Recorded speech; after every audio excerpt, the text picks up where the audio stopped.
Sapagkat noong unang panahon, ang nakakasamba lang sa Diyos, nakakalapit sa Kanya, ay yung mga saserdoting pinili niya.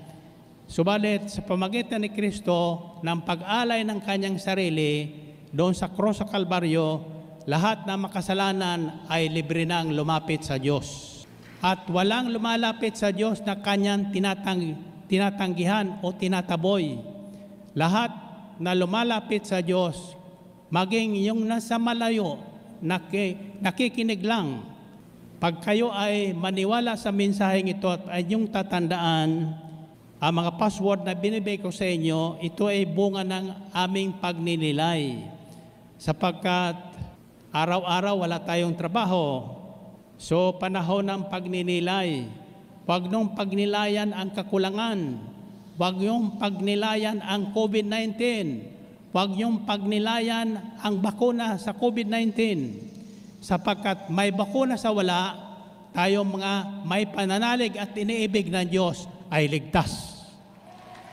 Now you do believe, kayo ba'y nanalig na ang pag-ibig na Diyos ay makapangyarihan? For us to know the power of love, the next O stands for obedience. Taas ang kamay nyo. Gusto niyang kwento? Mga sismotor kayo.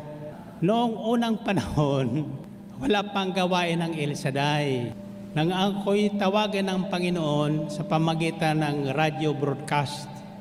Ang ginagawa ko noon, bawat mensahe ay nilalakipang ko ng isang awit, makalangit na awit. Remember, all kinds of love songs are inspired songs. Lahat na pag-ibig na awit ay kinasihan ng Espiritu ng Panginoon. Kaya habang kayo ay nagninilay, nakikinig ng mga awit espiritual, pagnilayan nyo ang mensahe. Hango yan sa salita ng Diyos. Now, what is their power? How do you know that there is a power of love? In 1 John chapter 3, verses 21 to 24. Dear friends, if our hearts do not condemn us, we have confidence before God and receive from Him anything we ask, because we obey His commands and do what pleases Him. And this is His command, to believe in the name of His Son Jesus Christ and to love one another as He commanded us. Kapag tayo ay sumusunod sa utos ng Diyos, lahat ng ating hihingin ay hindi matatanggihan ng Diyos. Gaano mang kahirap yan sa tao, remember, with God, nothing is impossible.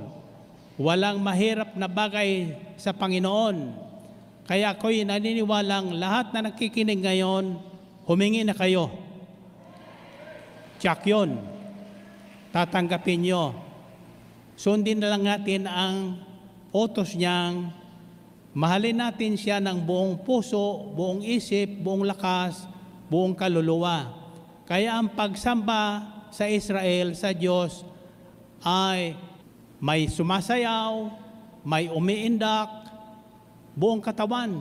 Nakita ko yon ng 1997 nang ako'y nasa Israel. 3rd anniversary nila. Sa Sabado, by the way, makakasabay tayo sa anniversary ng Israel. 26th anniversary. Makikita natin sila dito sa Amber City at makikita din tayo sa Israel. At panalangin natin na pagpalain ang lahat ng gawain ni El Shaddai sa buong daigdig. Now, the power of love can be seen or can be felt by us. Ang kapangyarihan ng Diyos ay mararanasan natin sa pamagitan ng ating pagsunod sa Kanyang mga utos.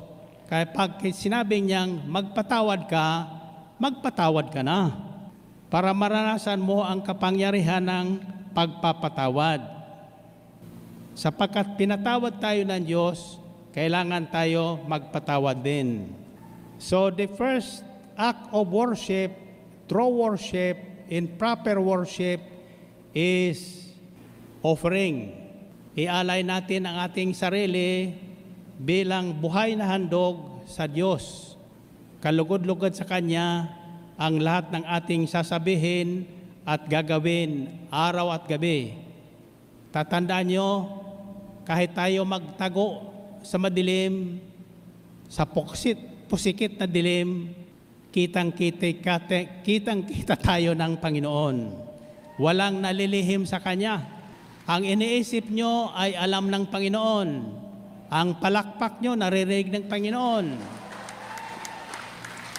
Ang mga natayo, nakikita ng Panginoon. Ang mga nakaupo, nakikita ng Panginoon. Ang mga walang pakialam, kahit naririto, kahit anong ginagawa ng katabi, wala siyang ginagawa, alam din ng Panginoon yan.